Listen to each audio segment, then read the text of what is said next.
श्री कृष्णम वंदे जगद्गुरु। इदम श्री सद्गुरुवे नमः। वांग्मय नंबर 5, साधना से सिद्धि, डे 76। कहानी नंबर 3, त्रिकालदर्शी शाक्त।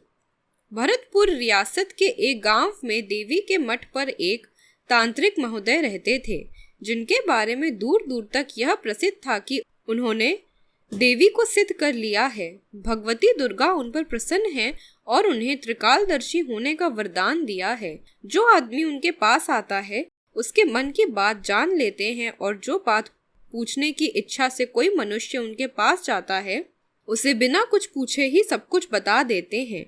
इन शक्ति सिद्ध की कीर्ति दूर दूर तक फैल रही थी।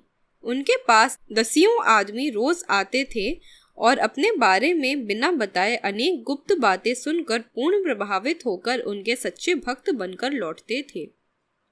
अपनी भी इच्छा उनके दर्शनों की हुई। आवश्यक सामान साथ लेकर चल दिया। रेलवे स्टेशन से कोई 4 किलोमीटर दूर वह मठ है। रास्ता बड़ा उबड़ खाबड़, जंगली और पथरीला है। इस रास्ते में सिंह तो नहीं, पर भेड़िए और बाघ प्रायः मिलते हैं। इसलिए अकेला आदमी प्रायः ठिठकता है और यह देखता है कि कोई साथी उधर जाने वाला मिले तो चले, कारण कि लुटेरों का हिंसक जानवरों तथा छोटी पगडंडियों के बीच रास्ता भूल जाने का भय बना रहता है।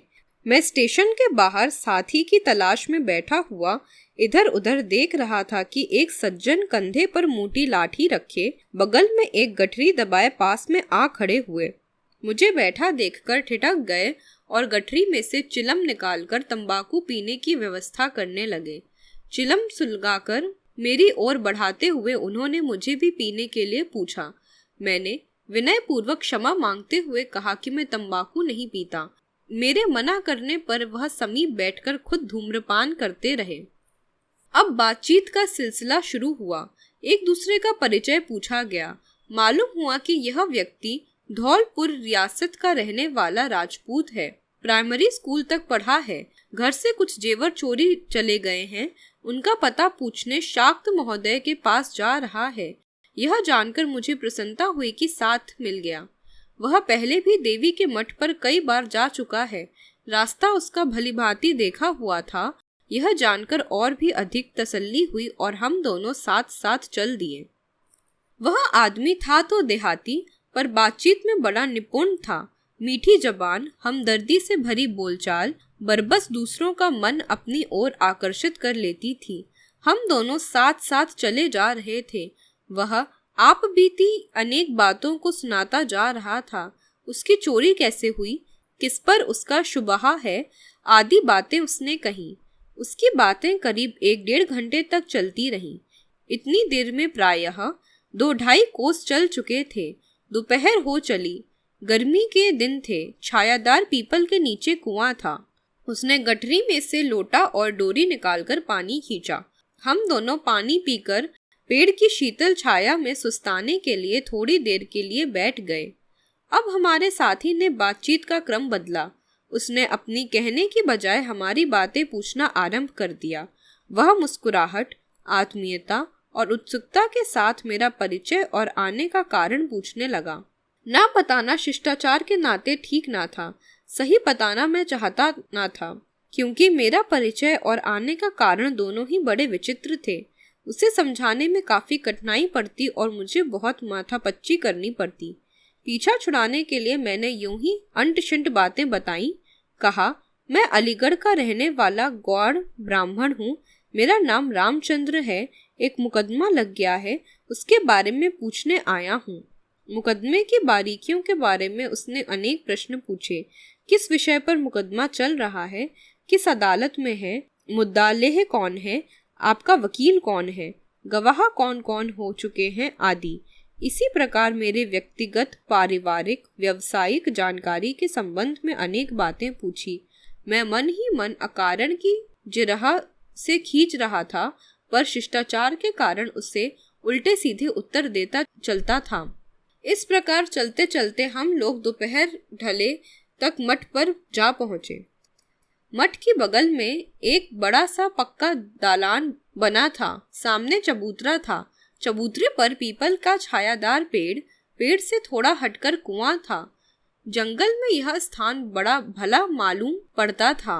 उस दालान में हम लोग ठहर गए। पूछने पर पता चला कि शाक्त महोदय दिन रात मठ में साधना में रत रहते हैं और प्रातः काल निकलते हैं। उसी समय आगंतुकों से भेंट करते हैं। रात हमें उस दालान में रहकर काटनी थी।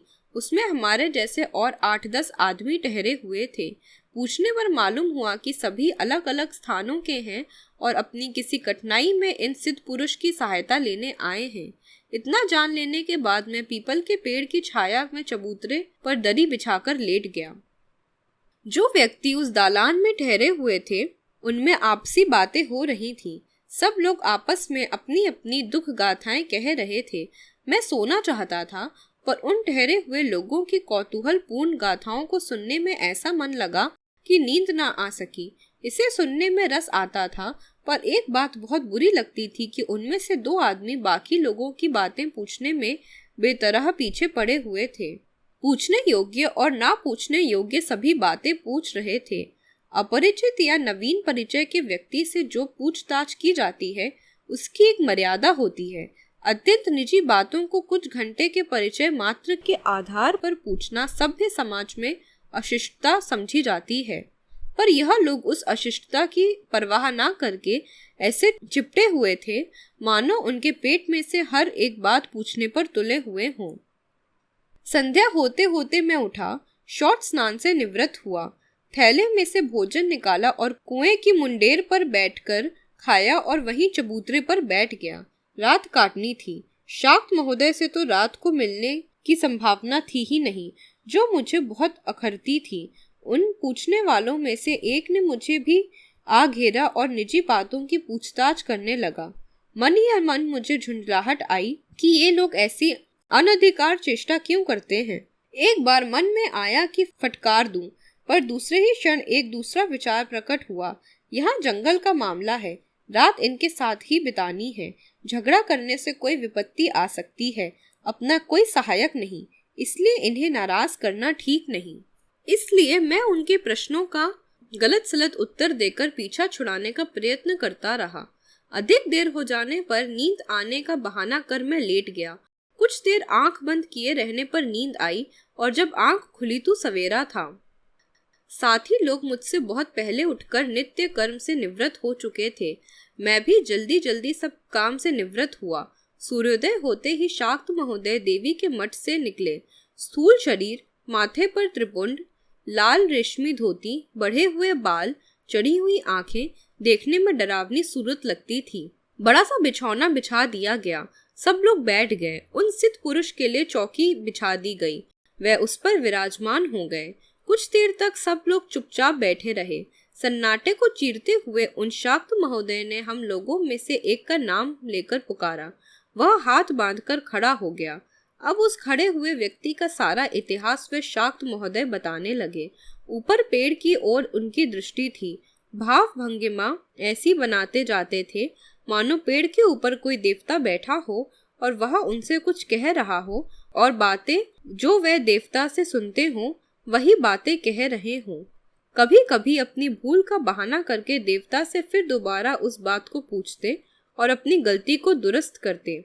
इस प्रकार जो व्यक्ति पुकारा गया था उसका गांव, नाम, घर की बनावट, पारिवारिक परिचय, अन्य प्रकट बातें, घर से यहाँ तक आने का वृतांत, यहाँ आने का प्रयोजन आदि अनेक बातें सविस्तार उन्होंने बताई और जिस काम के लिए आया था उसके संबंध में भविष्यवाणी की।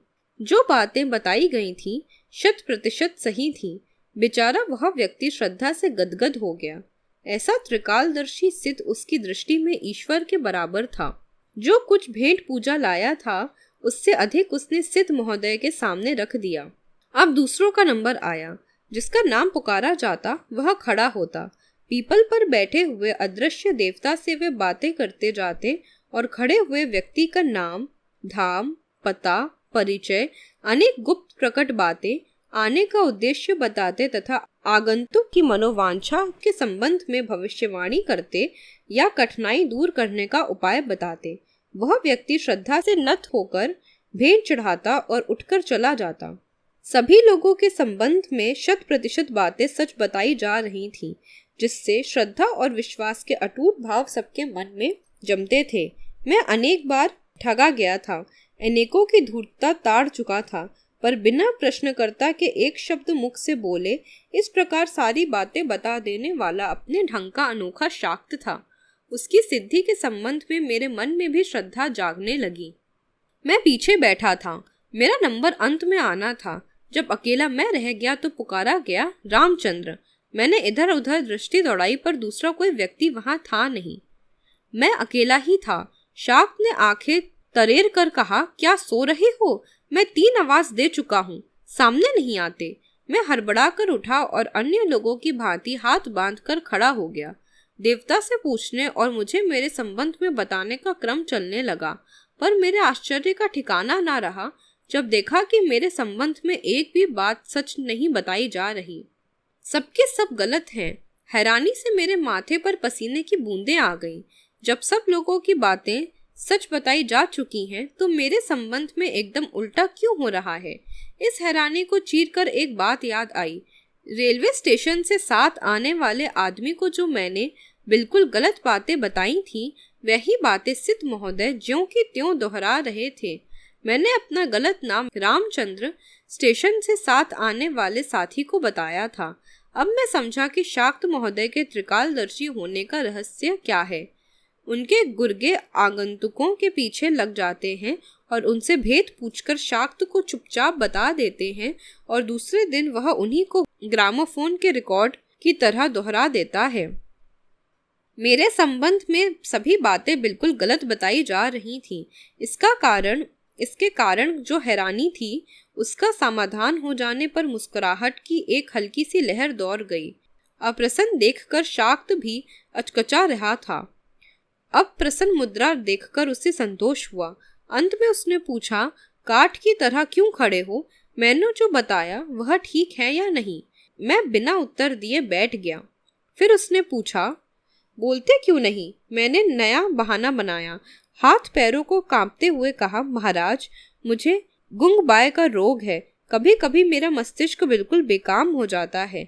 जब बीमारी का दौरा होता है तो कानों में सनसन होने लगती है। मुझे आज बीमारी का दौरा हो गया है। आपने जब नाम पुकारा तो उसे भी ना सुन सका, और जो कुछ आपने कहा वह भी कुछ समझ में ना पड़ा। अब कृपा करके एक दिन ठहरने का अवसर और दीजिए। बहुत दूर से आया हूँ, कल आपकी कृपा से लाभ अवश्य उठाऊंगा। अपने इतनी देर के परिश्रम को बिना लाभ का जाते देखकर शाक्त अप्रसन्न हुआ। मुझे नाराजी और तिरस्कार की दृष्टि से देखा, पर मेरे विनय को ध्यान में रखकर दूसरे दिन ठहरने की इजाजत दे दी। वैसे आमतौर से वहां किसी को एक दिन से अधिक ठहरने नहीं दिया जाता था। दूसरे दिन ठहरने का उद्देश्य यह था कि अपने संदेह की भली भांति जांच कर सकूं। उस दिन पहले दिन की भांति 10-12 नए आदमी आए। कल जो आदमी थे उनमें से शेष तो चले गए थे, पर 3 वहीं जमे हुए थे। वे 3 ही शेष आगंतुकों की बातें कुरेदकर पूछ रहे थे। जो आदमी कल स्टेशन से मेरे साथ आया था, वही आज भी स्टेशन से 2 आदमियों को साथ लाया। अब मैं जान गया कि यह 4 बंधे हुए दलाल हैं। लोगों से बातें पूछकर शाक्त को बताते रहते हैं और वहां उन्हीं बातों को अपनी सिद्धाई जताते हुए दोहरा देता है। आज जो आदमी आए थे उनमें से एक प्राइमरी स्कूल का अध्यापक था। उसे अलग बुलाकर मैंने सब बातें कह दी और इस बात पर सहमत कर लिया कि सब पूछने वालों को सारी बातें गलत सलत बताएगा। उसने ऐसा ही किया। दूसरे दिन अन्य सब लोगों की बातें तो ठीक ठीक बता दी गईं, पर अध्यापक के संबंध में कही गई सब बातें बिल्कुल गलत थीं। मेरा नंबर आया तो कल वाली बातें फिर बताई गईं। त्रिकालदर्शी शाक्त के मायाचार का भंडाफोड़ करता हुआ मैं वहां से उल्टे पांव वापस चला आया। इस कहानी से हमें यह शिक्षा मिलती है कि हमें त्रिकालदर्शी जैसी सिद्धियों में नहीं उलझना चाहिए और अपने जीवन की कठिनाइयों का सामना करना चाहिए। इन सब शॉर्टकट को नहीं अपनाना चाहिए। चौथी, ऐसा योगी जिसके पेशाब में दिए जलते थे। सिंध प्रांत में शिकारपुर के पास एक ऐसे योगी की चर्चा सुनी जिसके पेशाब में दिए जलते थे। हिंदी भाषा में पेशाब में दिए जलाना एक कहावत है जिसका प्रयोग तेजस्विता प्रदर्शन के लिए होता है। जैसे किसी आदमी का आतंक चारों ओर छाया हुआ हो, उसका आदेश मानने के लिए बड़ों बड़ों को विवश होना पड़ता है, तो उस आदमी के लिए कहा जाएगा कि उसके पेशाब में दिए जलते हैं। इस कहावत को चरितार्थ करके अपनी तेजस्विता और योग साधना की सफलता प्रकट करने के लिए वह योगी जी के पेशाब में दिए जलते थे। उनके शिष्यों का कहना था कि वह दिन भर में केवल एक बार पेशाब करते हैं और जब करते हैं तो वह घी ही निकलता है। उनके पेशाब का समय शाम को 5 बजे था।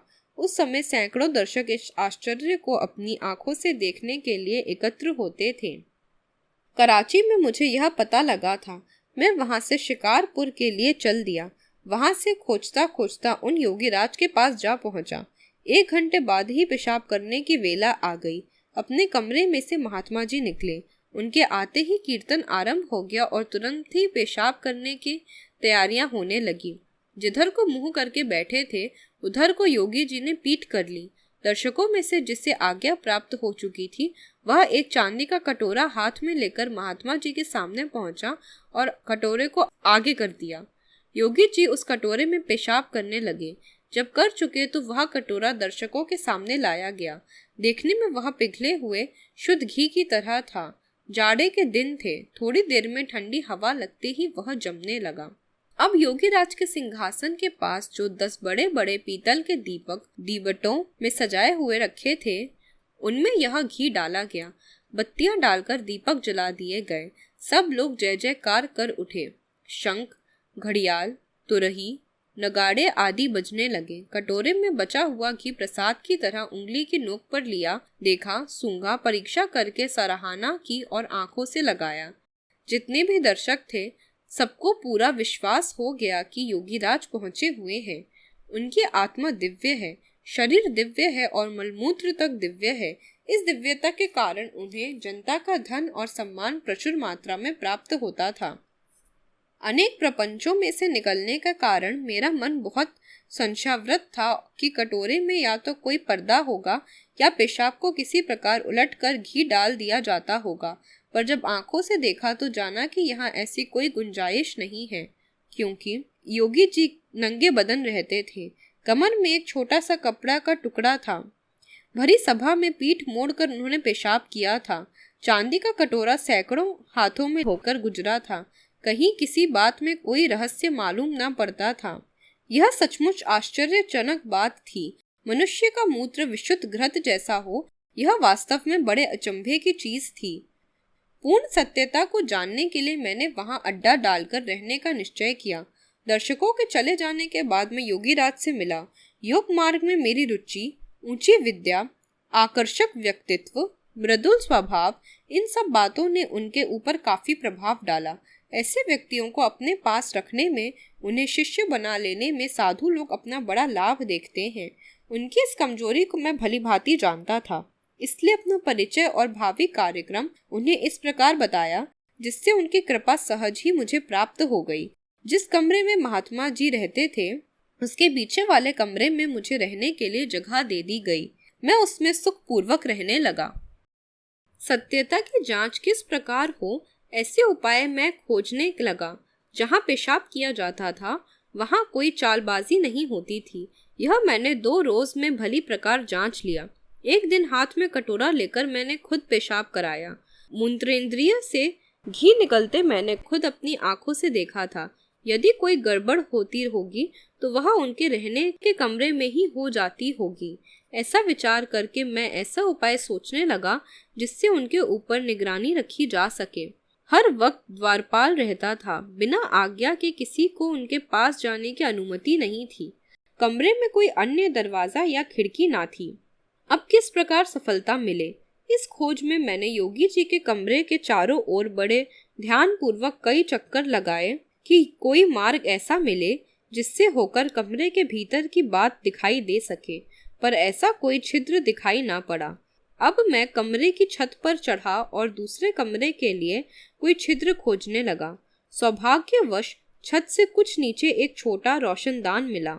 खड़े होकर उसमें से योगी जी वाले कमरे का आधा भाग देखा जा सकता था। इस छिद्र में आंखें लगाकर पेशाब करने के 2 घंटे पूर्व खड़ा हो गया और देखने लगा कि योगी जी कोई विशेष क्रिया तो नहीं करते। जब 5 बजने में 15 मिनट बाकी रहे तो उन्होंने बोतल में रखी हुई एक पतली चीज निकाली, उसे कटोरी में उड़ेला और मूत्रेंद्रियों को उसमें डुबा दिया। उन्होंने 4-5 लंबे लंबे श्वास खींचे और कटोरी खाली हो गई। कटोरी को एक ओर रखकर उन्होंने मूत्रेंद्रिय को कुछ ऐंठ कर गांठ सी बनाई, ऊपर से लंगोट कसकर बांध लिया। इस क्रिया को करने के बाद वे दर्शकों के समक्ष चले गए। मैं भी चुपचाप छत पर से उतरकर उसी भक्त मंडली में एक ओर जा बैठा। नित्य क्रम यथावत चलने लगा। अब घृत मूतने की दिव्य शक्ति का रहस्य मेरी समझ में आ गया था। हठ योगी आमतौर से व्रजोली क्रिया करते हैं। मूत्र मार्ग से जल ऊपर खींचना और फिर उसे बाहर निकाल देना वज्रोली क्रिया कहलाती है। यह कुछ भी कठिन नहीं है। हठ योग के अनेक साधकों को हमने यह साधना करते देखा था। थोड़े ही दिनों के प्रयत्न से अभ्यास हो जाता है। इसी क्रिया का अभ्यास इन योगी जी ने कर रखा था। वह पानी की जगह मूत्रेंद्रिय से घी चढ़ा लेते थे। इंद्रिय को ऐंठ कर गांठ सी बना लेने और ऊपर से लंगोट कसने का प्रयोजन यह था कि चढ़ाया हुआ घी फैलने न पाए। पेशाब से निवृत्त होकर घी चढ़ाया जाता है, जिससे कहीं घी और पेशाब मिल न जाए। रहस्य मालूम हो चुका था, तो भी उसकी एक बार पुष्टि करने की और आवश्यकता थी। दूसरे दिन जब वह योगी जी पुनः जनता के सामने आए तो मैं अवसर पाकर उनके कमरे में चुपके से घुस गया और घी की बोतल को चुपचाप अलमारी में से निकाल लाया। अलमारी जो कि त्यों बंद कर दी। दूसरे दिन नियत समय पर जबकि महात्मा जी के आने की तैयारी हो रही थी, अचानक संदेश आया कि योगी जी समाधि मग्न हो गए हैं। वे आज दर्शन देने ना आएंगे। मैं समझ गया कि यह समाधि और कुछ नहीं, घी की बोतल ठीक समय पर ना मिलने और उसकी दूसरी व्यवस्था तुरंत ना हो सकने की समाधि है। जानकारी पूरी हो गई। दूसरे दिन खिंचित उदास चेहरा लेकर वहां से चला गया। इस कहानी से हमें यह शिक्षा मिलती है कि हमें इन सब चमत्कारों पर विश्वास नहीं करना चाहिए। वह अपने विवेक और प्रज्ञा का प्रयोग करके सोचना चाहिए। आज का स्वाध्याय यहीं समाप्त होता है। सभी को प्रणाम। 21वीं सदी उज्जवल भविष्य। भारत माता की जय। वंदे मातरम। वंदे मातरम। सभी को प्रणाम। वाग्देव अर्थात शब्द, विचार, भावनाओं का दिव्य देव संग्रह परम पूज्य गुरुदेव युग दृष्टा की इस धरोहर को ऑडियो रूप में सुनने के लिए चैनल को सब्सक्राइब करें, वीडियो को लाइक करें, नोटिफिकेशन ऑन करें, गुरुवाणी जन जन तक पहुँचाएं। जय महाकाल। हृदय से आभार।